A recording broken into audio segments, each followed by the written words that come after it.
हाँ जी, सभी को नमस्कार, गुड मॉर्निंग सभी बच्चों को। तो चलो जी, करते हैं हम अपना स्टार्ट। और एक मिनट,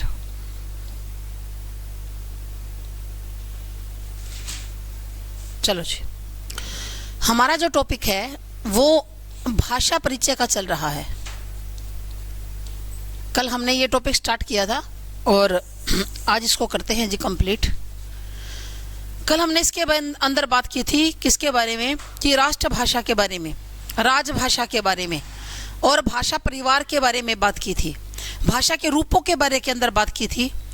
आज बात करते हैं कि बोली किसे कहा जाता है, ठीक है, और उपभाषा क्या है और भाषा क्या है, इसके ऊपर बात करेंगे भी। बोली, उपभाषा या भाषा, इन तीनों के बारे में देखेंगे कि ये तीनों आखिर है क्या। तो पहले बात करते हैं किसकी, बोली की। सबसे पहले बोली की बात करते हैं भाई, बोली क्या है। ठीक, बोली के लिए हम क्या कहेंगे कि ये भाषा का क्या है, लघुत्तम रूप है। बोली भाषा का लघुत्तम रूप है, भाषा की लघुत्तम इकाई नहीं है भाई। अगर आपसे ये पूछे कि भाषा की लघुत्तम इकाई कौन सी है, भाषा की लघुत्तम इकाई कौन सी है, तो आप क्या कहोगे, वर्ण कहोगे। भाषा की लघुत्तम इकाई वर्ण होती है। लेकिन अगर ये पूछे लघुत्तम माना छोटा सा छोटा, छोटी से छोटी इकाई या छोटे से छोटा रूप, ठीक है, तो भाषा के छोटे से छोटा जो रूप है वो क्या है, बोली है। ठीक, फिर अगली बात क्या कि बोली को बोलने वालों की संख्या थोड़ी होती है। बोलने वालों की जो संख्या है वो क्या होती है भाई, थोड़ी होती है। बोलने वालों की संख्या थोड़ी होती है। इसको बोलने वाले ज़्यादा लोग नहीं होते भाई, थोड़े लोग होते हैं जो किसको बोलते हैं, जो बोली को बोलते हैं। बोलने वालों की संख्या थोड़ी होती है भाई। अब जैसे हरियाणवी अपनी बोली है भाई, तो हरियाणवी को बोलने वाले बहुत ज़्यादा लोग थोड़ी ना है। हरियाणा से बाहर की तो आप बात ही छोड़ दो, वहाँ तो बोली नहीं जाती कहीं पर, किसी भी स्टेट के अंदर। हमारे जो है जितने भी स्टेट है, 28 राज्य हैं, किसी के अंदर भी हरियाणा के अलावा 27 स्टेट में हरियाणवी नहीं है। फिर पूरे हरियाणा के अंदर भी हरियाणवी नहीं है। यहाँ पर भी पंजाबी बोलने वाले लोग भी रहते हैं, हिंदी बोलने वाले लोग भी रहते हैं, यहाँ पर बागड़ी बोली बोलने वाले लोग भी रहते हैं। यानी कि अलग अलग प्रकार की जो भाषा और बोली वाले लोग यहाँ पर है। तो पूरा हरियाणा है ना, वो भी हरियाणवी नहीं बोलता। तो इस दूसरी बात क्या कि बोलने वालों की संख्या क्या होती है, थोड़ी होती है। अगली बात क्या कि बोली का अपना कोई व्याकरण नहीं होता। बोली का अपना कोई व्याकरण नहीं होता, इसका कोई ग्रामर नहीं होती भाई। बोली की कोई भी अपनी ग्रामर नहीं होती। अब हरियाणवी की कोई ग्रामर नहीं है भाई, ये हिंदी ग्रामर के अनुसार अपना काम कर रही है। जो हमारी हिंदी भाषा है उसके ग्रामर के अनुसार अपना काम कर रही है। हरियाणवी की अपनी अलग से कोई ग्रामर नहीं है, ठीक है। उसके बाद अगली बात क्या कि बोली में साहित्य की रचना नहीं होती। बोली में साहित्य की रचना नहीं होती, इसमें लिटरेचर नहीं लिखा जाता भाई। इसके अंदर कभी भी साहित्य नहीं लिखा जाता। साहित्य का मतलब आप क्या समझते हो, कविता, कहानी, नाटक, उपन्यास, रेखाचित्र, संस्मरण, रिपोर्टार्ज, बहुत सारी विधाएं होती है साहित्य की, वो बोली के अंदर कभी भी नहीं लिखा जाएगा, ठीक है। लेकिन आप ये बात याद रखिएगा, एक मिनट को भी, बोली के अंदर साहित्य की रचना नहीं होती। कौन ये बोला, अच्छा, फिर अब ये तो फोन ही दूसरा हो गया।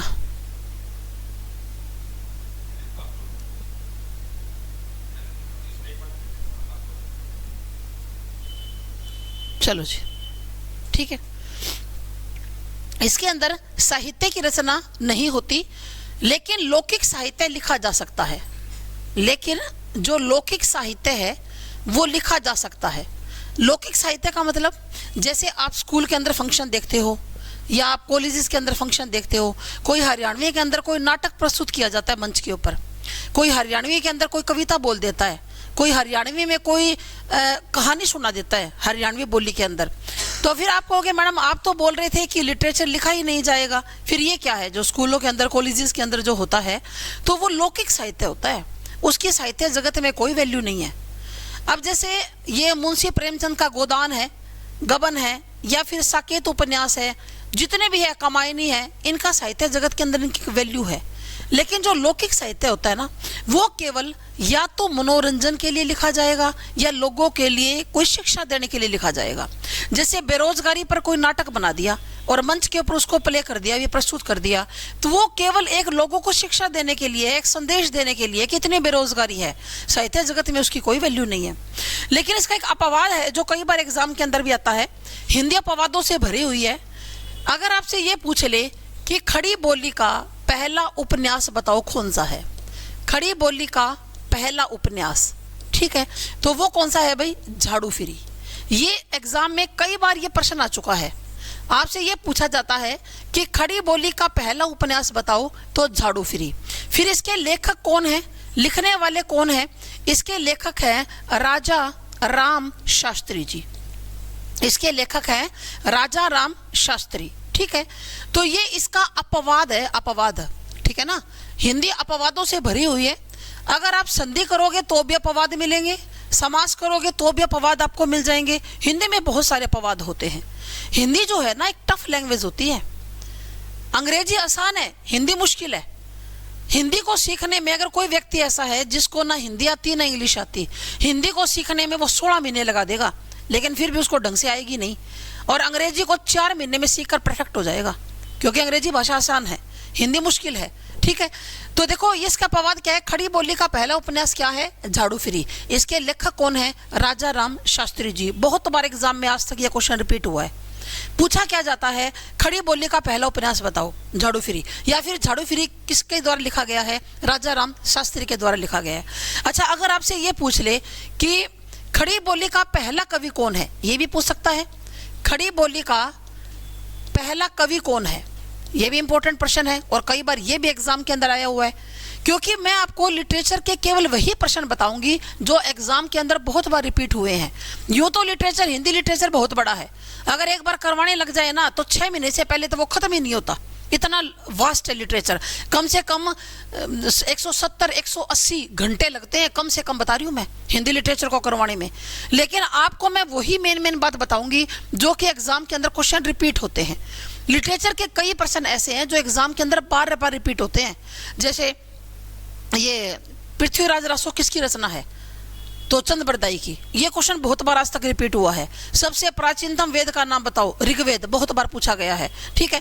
फिर खड़ी बोली का पहला कवि बहुत बार पूछा गया है, पहला उपन्यास भी कई बार पूछा गया है। जो मेन प्रश्न है ना वो मैं आपको बता दूंगी। जैसे सूरसागर किसकी रचना है? सूरदास जी की है। रामचरितमानस किसके द्वारा लिखा गया है? तुलसीदास जी के द्वारा लिखा गया है। ये मेन बातें है ना, ये आपको ध्यान में होनी चाहिए। सारा लिटरेचर याद करने की जरूरत नहीं है, ना ही आपके सिलेबस में है, ना आएगा। बस मेन जो है ना, कुछ कवि ऐसे हैं, कुछ लेखक ऐसे हैं मेन जिनके बारे में आपको नॉलेज होनी चाहिए कि इस कवि लेखक ने ये वाली इसकी मेन किताब है जिसके कारण ये प्रसिद्ध हो चुका है, ठीक है। तो देखो खड़ी बोली का पहला कवि कौन है? अमीर खुसरो। खड़ी बोली का पहला कवि अमीर खुसरो है, ठीक।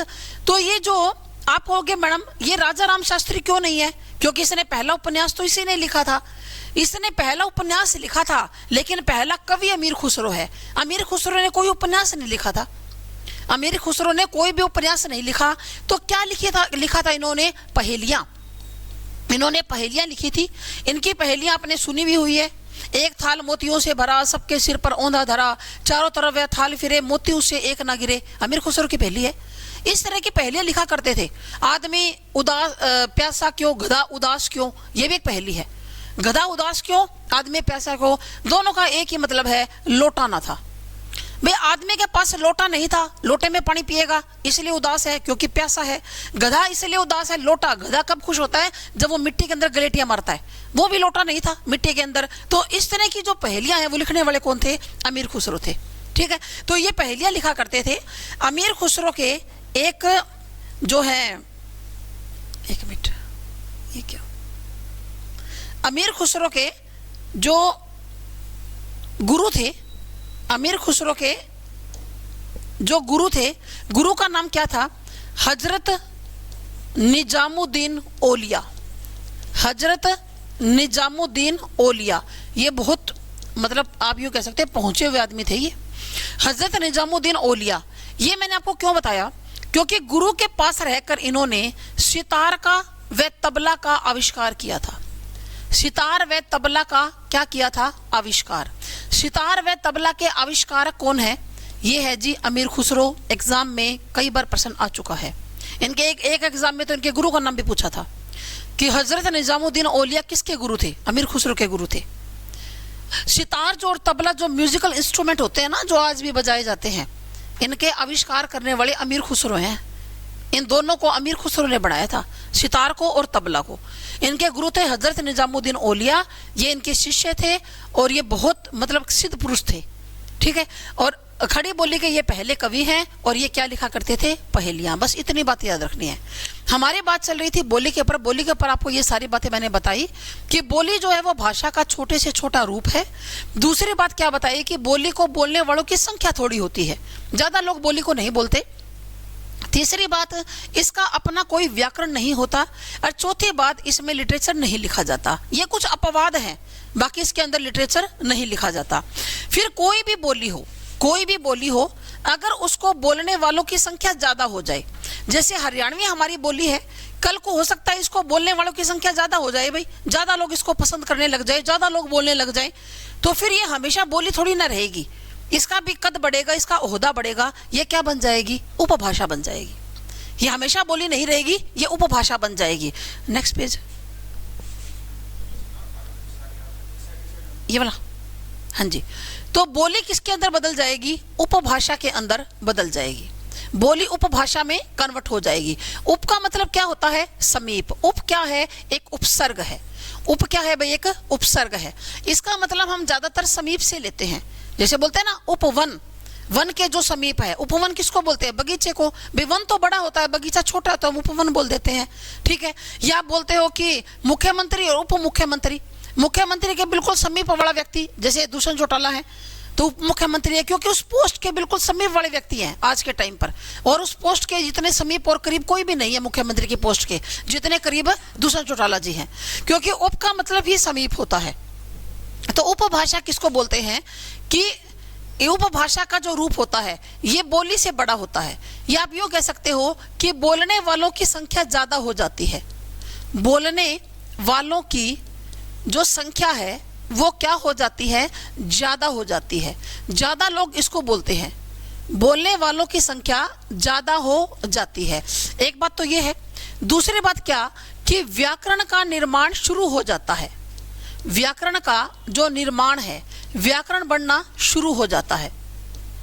व्याकरण का निर्माण शुरू हो जाता है, ठीक है। इसके अंदर अब व्याकरण को लिखना शुरू हो जाएगा, किसमें? उपभाषा के अंदर। तीसरी बात क्या कि साहित्य की रचना आरंभ हो जाती है। साहित्य की जो रचना है वो क्या हो जाती है? आरंभ हो जाती है।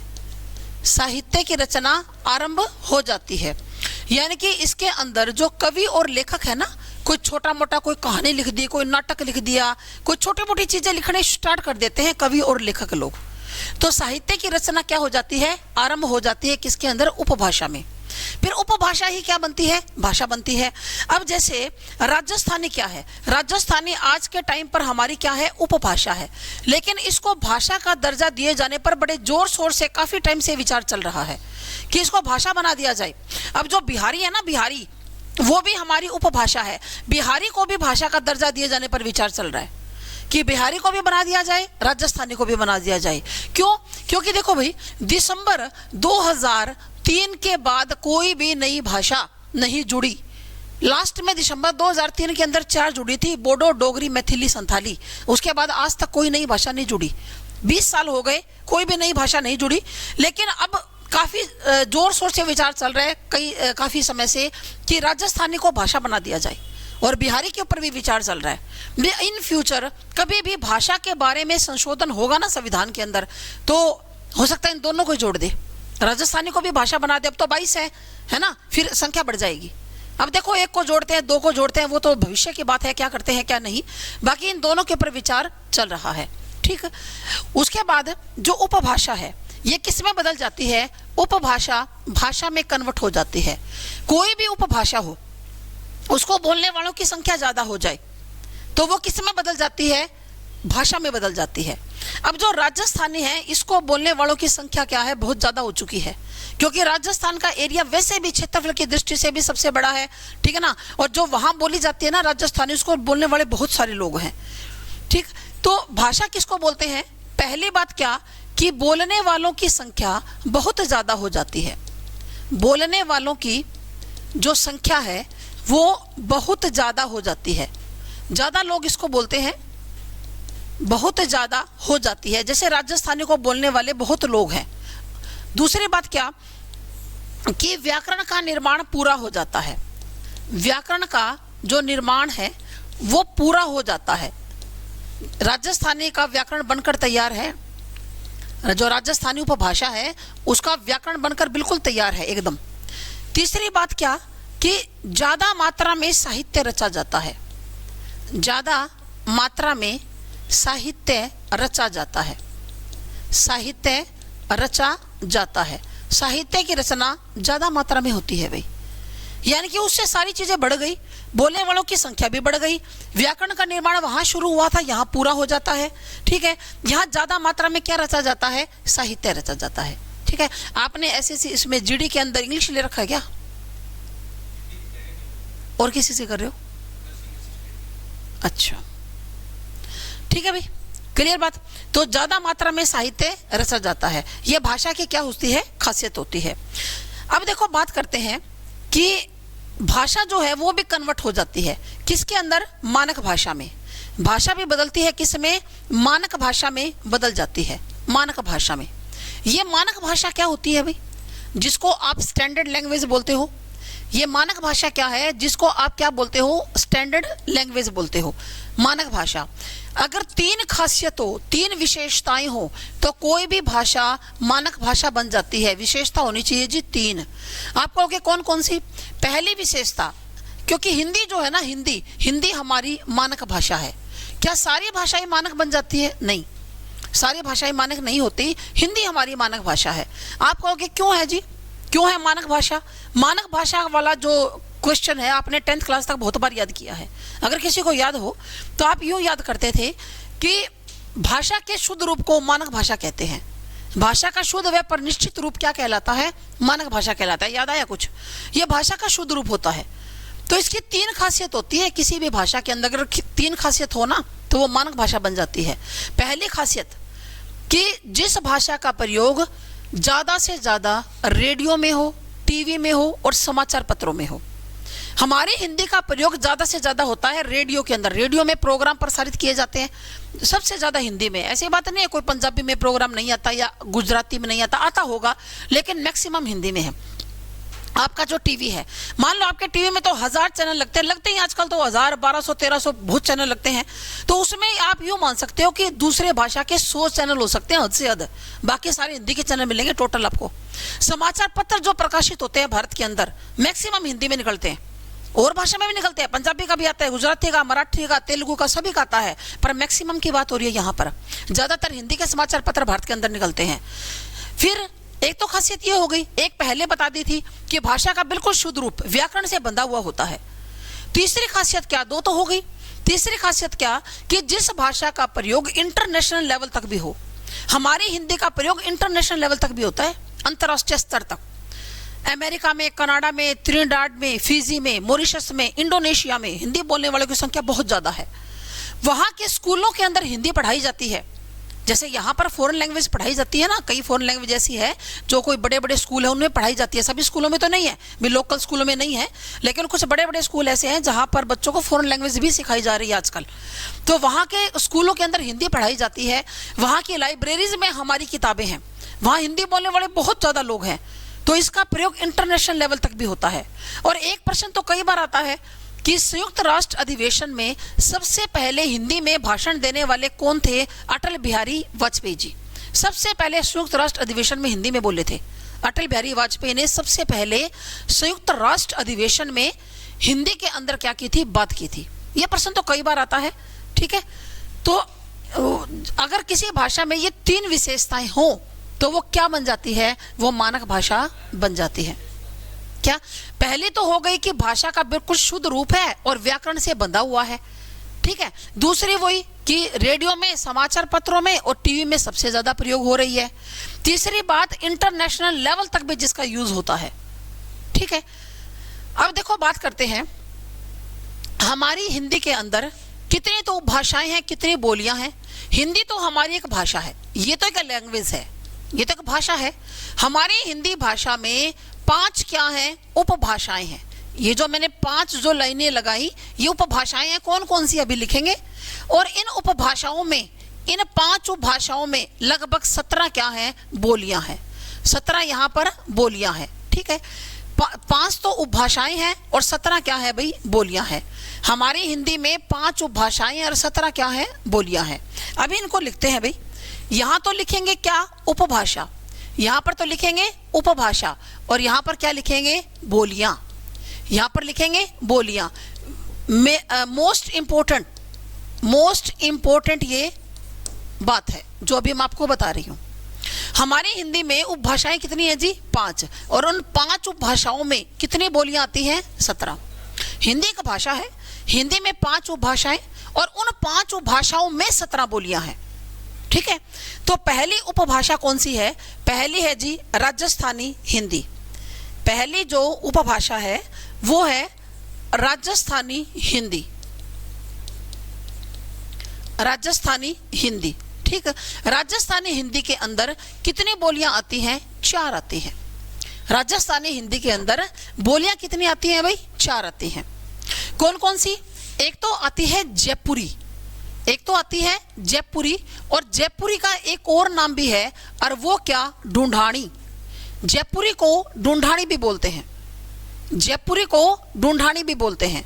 ठीक है। देखो ये प्रश्न एक बार तो यूं पूछा गया था, जयपुरी बोली का दूसरा नाम बताएं। ऑप्शन में ढूंढानी दिया हुआ था, उसको छांटना था। और एक बार यूं पूछा गया था कि ढूंढानी किस बोली का दूसरा नाम है, तो जयपुरी का दूसरा नाम है। ये जो जयपुर है ना, जयपुर, इसको पहले ढूंढान क्षेत्र कहा जाता था। ढूंढान, जयपुर का नाम, इनका कोई राजस्थान का कोई मतलब है, कोई नाम रखा हुआ था पहले लोगों ने, ढूंढान नाम रखा हुआ था। राजस्थान में ऐसे नाम होते हैं। राजस्थान में तो गांव के नाम भी बहुत अजीब अजीब है, दूधवा खारा है ना, छोटी बू, बड़ी बू, पता नहीं कैसे कैसे नाम है राजस्थान के अंदर। तो ढूंढान कहा जाता था। पर यहाँ पर फिर एक राजा थे जय सिंह, राजा जय सिंह ने अपने नाम पर इसका नाम जयपुर रखा था। तो जयपुर से क्या बोली बनी, जयपुरी बोली बनी। जयपुर नाम से ही जयपुरी बोली बोली गई। ठीक है। तो नाम इसका ढूंढानी भी है। अगली कौन सी है, मारवाड़ी। अगली है मारवाड़ी। ठीक है। मारवाड़ी को हम लोग बागड़ी भी बोलते हैं, मारवाड़ी को हम लोग बागड़ी भी बोलते हैं। ठीक है। जैसे कहते हैं ना, भाई जी थे किन्ने गया, किया हाल चाल है, घर किया काम धंधो किया चल रहे है, टाबर टिकर किए हैं। तो ये कौन सी अपनी, ये अपनी मारवाड़ी है। हरियाणा के अंदर भी मारवाड़ी बोलने वाले, बागड़ी बोलने वाले बहुत से लोग रहते हैं। कई यहाँ पर ऐसी जातियां हैं जो क्या बोलती हैं, जो मारवाड़ी बोली को बोलती हैं। ठीक, क्या, हाँ हम भी बोलते हैं, हम भी घर पे यही बोलते हैं मारवाड़ी, क्योंकि जो ज़्यादातर जो सुनार है या जैसे जो ब्राह्मण हैं वो भी ज़्यादातर यही बोलते हैं। बहुत सारे हैं भाई, है ना। ये एरिया का, ये क्षेत्र का प्रभाव होता है, कोई फिक्स बात नहीं है। मतलब जो बागड़ी क्षेत्र के हैं वो बागड़ी यही बोलते हैं, और जो दूसरी ये भिवानी रोहतक साइड के ये देश वाली बेल्ट है वो फिर देश वाली बोलते हैं। चाहे वहाँ फिर वो चाहे सोनार रहता हो, चाहे वो ब्राह्मण रहता हो, फिर वो वहीं का उनकी आ जाती है ना, वहीं की सिस्टम आ जाता है। तो चलो जी, मारवाड़ी। मारवाड़ी के बाद क्या है, मेवाती। मारवाड़ी के बाद है मेवाती, और मेवाती के बाद क्या है, मालवी। मेवाती के बाद क्या है भाई, मालवी। ये जो 4 है, 4, ये 4 बोलियां ये राजस्थानी हिंदी की है। आप मालवी, मालवी, ठीक है, जयपुरी, मारवाड़ी, मेवाती और मालवी। ठीक है। ये 4 राजस्थानी हिंदी की बोलियां हैं। प्रश्न कैसे आएगा पेपर में, या तो आपको उपभाषा देख के बोली पूछेगा, या तो ऐसे पूछेगा इनमें से राजस्थानी की कौन सी बोली है या कौन सी नहीं है, एक छटवा लेगा आपसे। या फिर पलट के पूछेगा कि मेवाती किस उपभाषा वर्ग में आती है, राजस्थानी में आती है, पश्चिमी में आती है, बिहारी में आती है, या इस तरह पूछेगा। भाई सीधी बात है, या तो उपभाषा देख के बोली पूछेगा, या बोली देख के क्या पूछेगा, उपभाषा पूछेगा। उसके बाद देखो, अच्छा इसकी ट्रिक भी साथ साथ में बना लेते हैं। इसकी ट्रिक क्या बनाते हैं, इसकी ट्रिक बना लो भाई, मामा मेज। इसकी ट्रिक बना लो, मामा मेज, माँ से मारवाड़ी, माँ से मालवी, मे से मेवाती और जैसे क्या हो गया, जयपुरी हो गया, जैसे हो गया जयपुरी। तो ट्रिक बन गई जी मामा मेज। राजस्थानी के बाद है पश्चिमी हिंदी, राजस्थानी के बाद है पश्चिमी हिंदी। पश्चिमी हिंदी में कितनी आती हैं? 5 बोलियां आती हैं। पश्चिमी हिंदी में 5 बोलियां आती हैं भाई, ठीक है। 5 कौन कौन सी? एक तो आती है हरियाणवी, एक तो आती है हरियाणवी, और हरियाणवी का एक और नाम है, वो कौन सा? बांगरू। बांगरू भी, जैसे ये रोहतक साइड, भिवानी साइड को बांगरू बोलते हैं, इनकी हरियाणवी और अपनी हरियाणवी में फर्क है।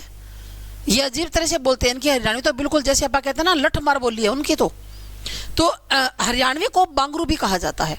इसका दूसरा नाम पूछ लेगा, हरियाणवी का दूसरा नाम बताओ, बांगरू है। यहां से एक बार पूछा गया था प्रश्न कि पश्चिमी हिंदी की प्रमुख बोली कौन सी है, हरियाणवी को कराना। जब भी ऐसा प्रश्न अगर आपको दिखाई दे पेपर में कि पश्चिमी हिंदी की प्रमुख बोली कौन सी है, तो आप क्या कहोगे? हरियाणवी है जी। हरियाणवी के बाद अगली कौन सी है? खड़ी बोली। अगली है खड़ी बोली। आपसे पूछेगा, पहले भी पूछा हुआ है प्रश्न, हिंदी का विकास कौन सी बोली से हुआ है? खड़ी बोली से हुआ है। हिंदी का विकास खड़ी बोली से हुआ है, ठीक है। प्रश्न बनता है हिंदी का विकास कौन सी बोली से हुआ है, तो हिंदी का विकास खड़ी बोली से हुआ है। जो ये मैं आपको हिंदी करवा रही हूँ ना, जो हमने कल से स्टार्ट किया है, जितने भी मैं आपको करवाऊंगी, ये मत समझना केवल जीडी में ही काम आएगी। चाहे आप एचएसएससी का कोई पेपर दो, एसएससी जीडी का दो, चाहे आपके अंदर से कोई एसटेट का पेपर दे देना, सीटेट का दे देना, यूपी पुलिस का दे देना, कोई DSSB का दे देना, कोई भी ऐसा पेपर IT, इसमें ये जो ITBP वाला है क्या आप पेपर, इसका दे देना। क्योंकि जिस भी पेपर में हिंदी आती है, कोई भी पेपर हो, चाहे उसके अंदर 10 नंबर की हिंदी आ रही है, 5 नंबर की आ रही है, चाहे 20 नंबर की आ रही है, इससे बाहर नहीं आएगा। और क्या आएगा बताओ? वही तो भाषा परिचय का टॉपिक है, वही वर्ण है, वही संधि है, वही समास है, वही अलंकार है। अलग पूछेगा क्या? हिंदी ग्रामर तो हिंदी ग्रामर है भाई, चाहे आप किसी भी एग्जाम में पूछ लो। हाँ, लेवल कम ज्यादा हो सकता है, लेवल कम ज्यादा हो सकता है कि किसी में लेवल आसान कर दे और किसी में लेवल मुश्किल कर दे। बाकी हिंदी जो है ना वो आएगी ही। आपने ये तैयार सोच के मत बैठो यहाँ पर कि हम SSC GD के लिए पढ़ रहे हैं। आप ये सोचकर मेरे से पढ़िए कि हम हिंदी ग्रामर को तैयार कर रहे हैं। हाँ, आप कोई भी पेपर दोगे ना, ये जरूरी थोड़ा ना कि GD का ही पेपर दोगे उसके बाद आपने जिंदगी में कदे पेपर नहीं दोगे दूसरा। एक बार आपके GD में नौकरी लग जाएगी, SSC GD में, उसके बाद आपके मन में आएगा कि ये हाई लेवल की नौकरी, इसका पेपर देके देखता हूँ। अगर वो लग जाती है तो ये छोड़ देंगे, वो ले लेंगे, सीधी बात है ना। ये तो जनरल ड्यूटी है, आपको कोई भी दे देंगे। आपका आप सेटिस्फाई ना हो, आप कहोगे ना जी ये तो ठीक है, कर ही रहे हैं, पैसा तो आ ही रहा है ना, अपने खर्चे जोगा, लेकिन कुछ बड़ी पोस्ट की तैयारी करते हैं। मैं तो SI की तैयारी करता हूँ। बाद में आपके मन में आए कि SI की जॉब निकली हुई है, हरियाणा की SI की या कहीं बाहर की, दिल्ली की, तो मैं SI की तैयारी करता हूँ। तो वहां पर जो हिंदी आएगी ना, 5 नंबर की आए, 7 नंबर की आए, 10 नंबर की आए, ग्रामर यही आएगी। आपने हिंदी ग्रामर तैयार करनी है, आपने सिर्फ GD के लिए तैयार नहीं करना। इसको ये सोच के बैठो यहाँ पर कि हम इसको बिल्कुल अच्छी तरह नोट्स बनाकर तैयार करेंगे। आगे कोई भी पेपर होगा उसको हम देंगे ना, तो ये हमारे काम आएगी, ये नोट्स काम आएंगे। इसके बाहर से आपको कुछ पढ़ने की जरूरत नहीं है, चाहे आपके कितने नंबर की हिंदी आए। तो चलो जी, खड़ी बोली। खड़ी बोली को क्या बोलते हैं? कोरवी भी बोलते हैं। खड़ी बोली को कोरवी, कोरवी नाम भी है इसका। खड़ी बोली को कोरवी भी बोलते हैं। इसके दो नाम हैं खड़ी बोली के। उसके बाद देखो अगली है हमारी ब्रज। अगली है ब्रज। ब्रज किसी टाइम पर भाषा हुआ करती थी। कौन से टाइम पर हुआ करती थी जी?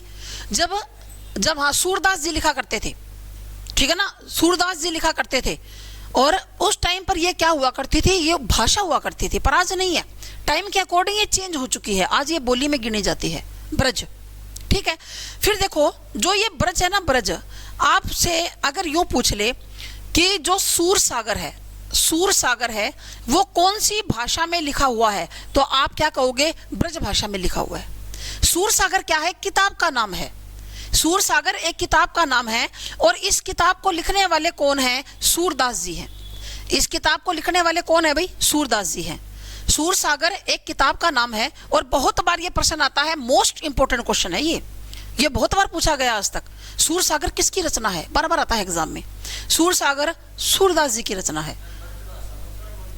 हाँ, मथुरा में ये उस साइड में बोली जाती है ब्रज, वहां पर ब्रज ही बोली जाती है। जैसे ये ब्रज तो आपने सुनी है, पढ़ी भी है, मैया मोरी मैं नहीं माखन खायो, मैया मैं तो चंद्र खिलौना ले हूं। ये कौन सी होती है? ये ब्रज होती है, इस तरह के, ठीक है। तो सूर सागर में है क्या भाई? भगवान कृष्ण की बाल लीला का वर्णन है, भगवान कृष्ण की बाल लीलाओं का वर्णन है, जो किसने किया है? सूरदास जी ने किया है। भगवान कृष्ण के परम भक्त हुआ करते थे और जन्म से अंधे हुआ करते थे, जन्मांध थे, दिखाई नहीं देता था, जन्म से अंधे थे। एक तो यूं हो ना कि बाद में किसी बीमारी किसी कारण अंधे हो जाए, ये जन्म से ही अंधे थे। तो लिखा कैसे भाई? इनके शिष्यों ने लिखा, जो इनके शिष्य थे ना, ये तो बोला करते थे पद और इनके शिष्य लिखा करते थे। बाद में किताबें छप गई। ब्रज के बाद क्या है? बुंदेली। ब्रज के बाद है बुंदेली, और बुंदेली के बाद कौन सी है भाई? कन्नौजी। बुंदेली के बाद है कन्नौजी। तो ये जो 5 है, ये पश्चिमी हिंदी की बोलियां हैं। हरियाणवी, खड़ी बोली, ब्रज, बुंदेली, कन्नौजी, ये 5 पश्चिमी हिंदी की बोलियां हैं। याद कैसे करोगे? थोड़ी सी ट्रिक बना लेते हैं कि ब्रज और कन्नौज में बूंदे गिरी, इन तीनों की तो यूं बन जाएगी, ब्रज और कन्नौज में बूंदे गिरी, और हरियाणवी खड़ी खड़ी भीग गई, है ना? कुछ तो बनानी पड़ेगी। अगर इससे भी बढ़िया ट्रिक आपको बनानी आती है तो बना सकते हो। आप तैयारी करते हो कंपटीशन एग्जाम की, आपको ट्रिक बनानी आनी चाहिए। हिंदी की, जीके की, जो भी आपके सिलेबस में है ना, आपको ट्रिक बनानी आनी चाहिए, कल आपके अंदर होनी चाहिए, क्योंकि पेपर के अंदर ट्रिक से याद आएगी, मुश्किल बातें ऐसे याद नहीं आएगी। ये ऐसे तो वहाँ कंफ्यूज हो जाओगे, दिमाग खराब हो जाएगा कि ये पढ़ा तो हुआ है पर याद नहीं आ रहा, इसके अंदर आएगा क्या? ये ध्यान में आ जाएगा, प्रश्न पढ़ा हुआ है, करवाया हुआ है क्लास में, पर वहाँ कंफ्यूज हो जाओगे। ट्रिक बनानी सीखो भाई, हर सब्जेक्ट की ट्रिक बनाया करो, किसकी ट्रिक यूँ बनेगी, ठीक है? ब्रज और कन्नौज में बूंदे गिरी, हरियाणवी खड़ी खड़ी भीग गई, ठीक है? उसके बाद देखो अगला है हमारा नंबर 3 पर। नंबर 3 पर है पूर्वी हिंदी। नंबर 3 पर है पूर्वी हिंदी। पूर्वी हिंदी के अंदर कितनी आती है? 3 आती हैं। पूर्वी हिंदी में 3 है। कौन कौन सी? एक तो आती है जी अवधी, अवधी, एक बघेली और एक छत्तीसगढ़ी। अवधी, बघेली और छत्तीसगढ़ी, ये 3 आती हैं। ट्रिक बन जाएगी सीधी सीधी। अबच, अबच कैसे बना दी? इनका पहला पहला ले लिया, छ, ब और ए, पहला पहला हमने इसका वर्ण ले लिया, क्या बन गई? अबच, सीधी ट्रिक बनी। पूर्वी हिंदी अबच, पूर्वी हिंदी अबच, सीधी ट्रिक बनती है भाई, ठीक है? तो ये जो अवधि है, अवधि, अवधि भी आपने पढ़ी हुई है 10th क्लास के अंदर। पहला ही सेकंड पोइम है राम लक्ष्मण परशुराम संवाद, पढ़ी हुई है ना? राम लक्ष्मण परशुराम संवाद, वो अवधि में ही है। अवधि में कैसे है? क्योंकि वो जो आपकी पोइम है ना 10th क्लास के अंदर, जो सेकंड पोइम है, जो तुलसीदास की ली हुई है, वो रामचरितमानस में से उठाई हुई है। वो यूं क्यों यूं, वो रामचरितमानस में से उठाई हुई है, ठीक है? जैसे कोटि कुलिस संवत्सरो तुम्हारा, व्यर्थ धरो धनुबान कुठारा, ये अवधि होती है, ठीक है? जैसे आपने अगर कभी सुंदरकांड पढ़ा हो किसी ने, तो सुंदरकांड अवधि में तो है सारा। सुंदरकांड रामचरितमानस का ही तो पार्ट है, 5वां कांड होता है। तो जो रामचरितमानस है, रामचरितमानस, जिसको हम हिंदुओं की रामायण बोलते हैं, रामचरितमानस जबरदस्त, बहुत जबरदस्त रचना है। किसकी? तुलसीदास जी की। तुलसीदास की बहुत जबरदस्त रचना है और इसी के कारण ये अमर हो चुके हैं, ठीक है? क्या हो गया पीछे वाला, इसे आएगा क्या? हाँ, ठीक है। तो रामचरितमानस तुलसीदास जी की रचना है, जो किस में लिखी हुई है? अवधि में। पूछ लेगा कि रामचरितमानस कौन सी भाषा में लिखा हुआ है? अवधि में लिखा हुआ है। इसके कवि कौन है? तुलसीदास जी हैं। इसके कवि तुलसीदास जी हैं, ठीक है? उसके बाद देखो जी नंबर 4 पर, नंबर 4 पर, नंबर 4 पर है बिहारी हिंदी। नंबर 4 पर है बिहारी हिंदी। बिहारी हिंदी में कितनी आती है? बिहारी हिंदी में फिर 3 आती हैं। कौन कौन सी? एक तो भोजपुरी, क्योंकि बिहार में तो भोजपुरी बोली जाती है। भोजपुरी, मगही और मैथिली। भोजपुरी, मगही और मैथिली। तो भोजपुरी तो बिहार की है, भोजपुरी फिल्में भी बनती है ना? तो ये बिहार के अंदर बोली जाती है। मैथिली, मैथिली, हाँ, मैथिली के बारे में आपको याद आएगा बाद में कि मैडम मैथिली तो आपने ये बताया था कि 2003 में इसको भाषा बना दिया गया। बोडो, डोगरी, मैथिली, संथाली, मैथिली को भाषा बनाया था ना 2003 के अंदर। फिर आपने ये बोली में भी लिखवा दिया। ऐसे कैसे? एक ऐसी भाषा है, एकमात्र ऐसी भाषा है जिसका प्रयोग बोली के रूप में भी होता है भाई। ये भाषा भी के रूप में भी प्रयोग हो रही है और बोली के रूप में भी प्रयोग हो रही है। अगर कभी ऐसा प्रश्न आपको दिखाई दे, ऐसी कौन सी भाषा है जो बोली भी है? बोली और भाषा दोनों का काम कर रही है, तो याद रखिएगा मैथिली है, मैथिली। क्योंकि देखो बोडो, डोगरी, मैथिली, संथाली 2003 में भाषा बना दिया गया, तीनों को, चारों को भाषा बना दिया गया। बोडो, डोगरी, मैथिली, संथाली। याद किया? जीके में किया होगा? नहीं किया तो ठीक नहीं की इसकी याद। बोर्ड मास ठीक बना लो, बोर्ड मास की होगी, बोडो, डोगरी, मैथिली, संथाली, है ना। बोर्ड मास से याद हो जाएगा अच्छी तरह से कि 2003 में बोर्ड मास, बोडो, डोगरी, मैथिली, संथाली। तो ये लो जी, ये है मैथिली यहाँ पर, ठीक है। अरे बिल्कुल आसान है इनको याद करना। आप जीके के अंदर जब आप जीके का पेपर करोगे, कैसे कि आप कैसे याद करोगे, 1967 में सिंधी जोड़ी गई थी, और उसके बाद मणिपुरी, नेपाली, कोंकणी। कैसे याद करो? सेंधा नमक, सेंधा नमक, सिंधी से सेंधा, सिंधी पहले जोड़ी थी, नमक बाद में जोड़ी थी। नमक कैसे? नेपाली, मणिपुरी, कोंकणी।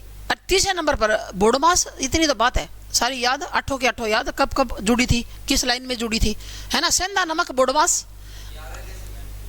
क्या जीके में पूछ सकता है? कह देगा सिंधी को कब जोड़ा गया था, पूछ लेगा नेपाली को कब जोड़ा गया था, 1992 में। संशोधन कौन सा था? 71वां था, है ना। बोडो कब जोड़ी गई थी? बोडो, डोगरी, मैथिली, संथाली 2003 में। संशोधन कौन सा था? 92वां। पूछ लेगा, कहीं से भी पूछ सकता है, पूछने वाले का कुछ नहीं पता। उसके बाद देखो इसकी ट्रिक बनाते हैं। ट्रिक कैसे बनाते हैं? बिहारी, बिहारी के भोज, भोज का मतलब क्या होता है? भोजन। बिहारी के खाना ही होता है। बिहारी के भोजन और मघी से में, और ये क्या? मेथी। बिहारी के भोजन में मेथी। आज तीनों सारी चीज याद हो गई। बिहारी के भोजन, मघी से में कर लो, बिहारी के भोजन में मेथी है आज, ठीक है ना। बिहारी के भोजन में मेथी, सीधी ट्रिक। और याद यूं क्यों रह जाएगी? क्यों आपसे यूं पूछेगा इनमें से कौन सी बिहारी हिंदी में नहीं आती, तो आप इनमें से एक अलग देगा, उसको छांटना। कौन सी आती है तो 3 अलग दे देगा, एक इनमें से देगा, सीधी बात है। उसके बाद है जी लास्ट नंबर 5 पर पहाड़ी हिंदी। पहाड़ी हिंदी, पहाड़ी हिंदी में 2 ही आती हैं। एक तो आती है गढ़ वाली, गढ़ वाली, और एक आती है जी कुमाऊनी। एक तो गढ़ वाली और एक कुमाऊनी, ये 2 आती है। गढ़ वाली और कुमाऊनी ये दोनों पहाड़ी हिंदी के अंतर्गत आती हैं, गढ़ वाली और कुमाऊनी, ठीक। तो हमारी जो है 2 इसमें हो गई, 17 हो गई। पहले 4 आई थी, फिर 5 आई थी, 9, फिर उसके बाद 3, 9 और 3 12 और 5 17। 17 हमारी बोलियां हैं हिंदी के अंदर, और उपभाषाएं हैं जी 5। इनको आपको अच्छी तरह याद करना है। ट्रिक आपको मैंने बता दी, इनको ढंग से याद करोगे, यहाँ से 1 नंबर का क्वेश्चन बहुत बार बनता है भाई। अब इसके बाद इसमें हमारा रह क्या गया लास्ट, इस टॉपिक के अंदर लास्ट हमारा रहा इसके अंदर कि हिंदी का विकास। हिंदी का जो विकास है ना, वो हमारा लास्ट टॉपिक इसके अंदर रह गया, ठीक है। हिंदी का विकास किससे हुआ है? संस्कृत से। हिंदी का विकास संस्कृत से हुआ है, ठीक।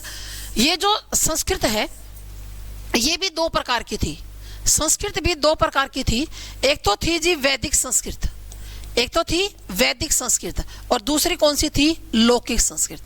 दूसरी थी लौकिक संस्कृत। वैदिक संस्कृत में क्या लिखा गया था? वेद लिखे गए थे, वेद। और सबसे प्राचीनतम वेद कौन सा है? ऋग्वेद है। सबसे प्राचीनतम वेद है जी ऋग्वेद, ठीक है। और लौकिक संस्कृत में क्या लिखी गई थी? रामायण, महाभारत। रामायण, महाभारत और उपनिषद लिखे गए थे, उपनिषद लिखे गए थे, ठीक है। एक तो थी वैदिक और एक लौकिक। वैदिक में वेद लिखे गए थे। ऋग्वेद सबसे प्राचीनतम वेद ऋग्वेद मैंने ऐसे लिखा क्योंकि ये क्वेश्चन बहुत बार प्रश्न पूछा जाता है। सबसे प्राचीनतम वेद का नाम बताएं, ऋग्वेद है।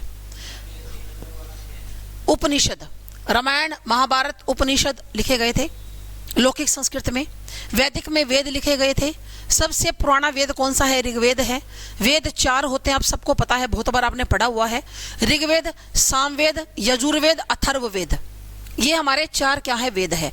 पर हमेशा प्रश्न यही आता है, सबसे प्राचीनतम वेद का नाम बताएं।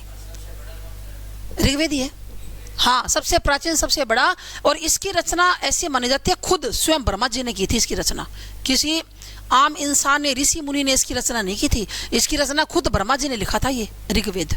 ये सबसे प्राचीनतम है। पर जो बाकी के 3 है ना, वो तो इसके बहुत वर्षों के, बहुत सालों के बाद लिखे गए थे। ये थोड़ा ना कि चारों लगातार लिखे गए थे, ऐसा ना समझो। सबसे पहले ये लिखा गया, खुद ब्रह्मा जी ने लिखा था। बाकी के 3 बहुत बाद में लिखे गए थे। अब वो है सामवेद, सामवेद जिसमें संगीत का वर्णन है, जिसमें संगीत का वर्णन है, वो सबसे छोटा है। ठीक है। उसके बाद देखो भाई, जो संस्कृत से जो भाषा निकल कर आई उसका नाम क्या था? उसका नाम था जी पाली। जो संस्कृत से निकल कर आई उसका नाम पाली था। आप कहोगे जी क्यों निकली, संस्कृत से क्यों निकली, ये क्या मतलब है संस्कृत से निकल कर आई? देखो, हम लोग हमेशा आसान बातों को बोलना चाहते हैं, मुश्किल बातों को बोलना हमारे नेचर में नहीं है। और वैसे भी कबीरदास जी ने कहा था कि भाषा बहता नीर है। बहता नीर का मतलब, अगर आज हम यहाँ पर 1 लोटा पानी डाल देना इस फर्श के ऊपर, तो पानी उस साइड बहेगा जहाँ पर ढलान होगी। चाहे इस साइड ढलान होगी तो उल्टा जाएगा, उस साइड ढलान होगी तो सीधा चला जाएगा। हम सबको पता है ये बात, ढलान की तरफ बहेगा पानी। भाषा भी ढलान की तरफ जाती है। ढलान मतलब हम लोग मुश्किल बातों को आसान कर लेते हैं। ये जनरेशन गैप था, ये पीढ़ी का अंतर था। पहले लोग संस्कृत को बोला करते थे, तो बाद में जो नई पीढ़ी आई ना, उनको ये लगा कि संस्कृत तो बोलने में बड़ी मुश्किल है, बोलने में मुश्किल है, लिखने में मुश्किल है। तो इसके शब्दों को तोड़ना मरोड़ना लोगों ने शुरू कर दिया भाई, इसके शब्दों को चेंज करना शुरू कर दिया। और जब ये बदल गए ना, शब्द चेंज हो गए और एक नई भाषा निकल कर आई, तो उसका नाम पाली रखा गया था। जो नई भाषा निकल कर आई, क्योंकि कुछ शब्द तोड़ दिए, मरोड़ दिए, चेंज कर दिए, ठीक है ना, कुछ काट दिए, कुछ छांट दिए, तो जो नई भाषा निकल कर आई उसका नाम क्या था? पाली था। भाषा जनरेशन गैप के कारण हमेशा बदलती है। भाषा क्यों?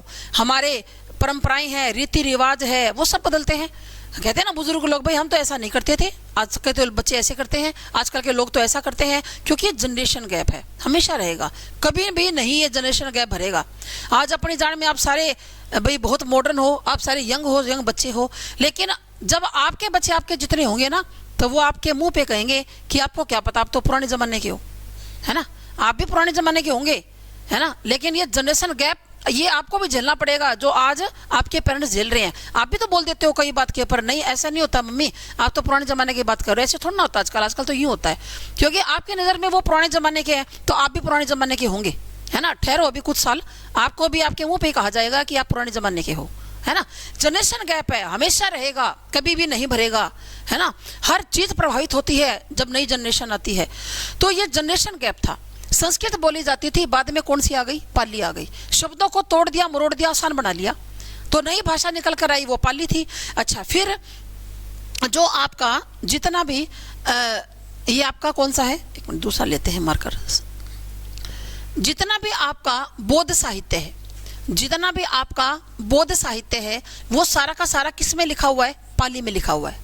जितना भी बौद्ध साहित्य है वो पाली में लिखा हुआ है। बौद्ध साहित्य के 3 ग्रंथ है, जिनको क्या कहा जाता है? त्रिपिटक। त्रिपिटक कहा जाता है। ग्रुप डी में आया था, ग्रुप डी में आया था, पता नहीं सी में आया था, यहाँ से क्वेश्चन आया था। त्रिपिटक, ठीक है। बौद्ध साहित्य के अंदर क्या है? 3 ग्रंथ है। ग्रंथ को क्या कहा जाता है? त्रिपिटक। ये 3 पिटक कौन कौन से हैं? ये है जी, एक तो है जी सूत पिटक, एक तो है सूत पिटक, एक है विनय पिटक, एक है विनय पिटक, और एक है भी अभिधम पिटक, एक है अभिधम पिटक। आप कहोगे मैडम ये क्या है पिटक? पिटक तो पिटक का मतलब क्या होता है? पिटारी। पिटक का मतलब क्या होता है? पिटारी। त्रि का मतलब क्या है? 3। ये 3 ज्ञान की पिटारियां हैं। ये ज्ञान की क्या है? 3 पिटारियां हैं। पिटारी होता है ना जिसके अंदर कोई सामान रखा जाता है, जैसे सांप को रखा जाता है पिटारी के अंदर। जो सपेरे होते हैं वो सांप को एक पिटारी में रखते हैं, है ना, वो बंद हो जाता है ढक्कन ऊपर से, उसके अंदर सांप होता है, दिखाना होता है तो उसको खोलता है, दिखा देता है, फिर दोबारा से उसमें बंद कर देगा। हाँ, सूत, विनय, अभिधम, ये 3 पिटक है। और यहां से प्रश्न ग्रुप डी में आया था, शायद डी में या सी में, सी में, ग्रुप डी का तो सी में, ग्रुप सी में आया था। यहाँ से शायद ये पूछा गया था, जहां तक मुझे ध्यान है, कि बौद्ध साहित्य त्रिपिटक कौन से धर्म से संबंधित है, शायद ऐसा आया था, बौद्ध धर्म से जो भी है। तो यहाँ से प्रश्न बहुत बार आता है, यहाँ से प्रश्न बहुत बार पूछा जाता है।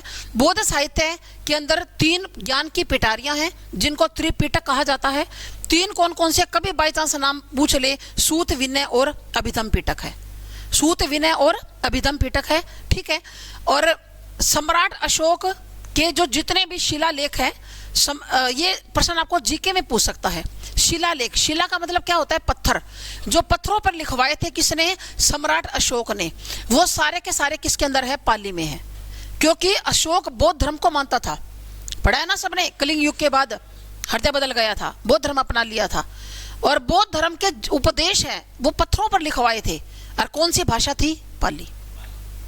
आज इतना ही करते हैं, क्योंकि अभी आपका भी टाइम हो चुका है, और इसको थोड़ा सा ये रह गया, इसको कल पूरा करेंगे। अभी ये इतना नहीं है कि मैं 2 मिनट में करवा दूं, लगेगा थोड़ा टाइम समझाने में। आगे प्राकृत आएगी, अपभ्रंश आएगी, फिर हिंदी आएगी, फिर लिपि के बारे में भी आपको बताऊंगी। तो कल हमारा ये 10 मिनट का काम है। इसको करने के बाद हम एक नया टॉपिक शुरू करेंगे कल। वो कौन सा? वर्ण का। वर्णमाला करेंगे भी हिंदी की, कि वर्णमाला में कितने वर्ण हैं और कौन कौन से वर्ण को क्या क्या कहा जाता है। ये बात हम लोग कल पढ़ेंगे, ठीक है? तो थैंक यू, सभी का धन्यवाद। जय हिंद, जय भारत।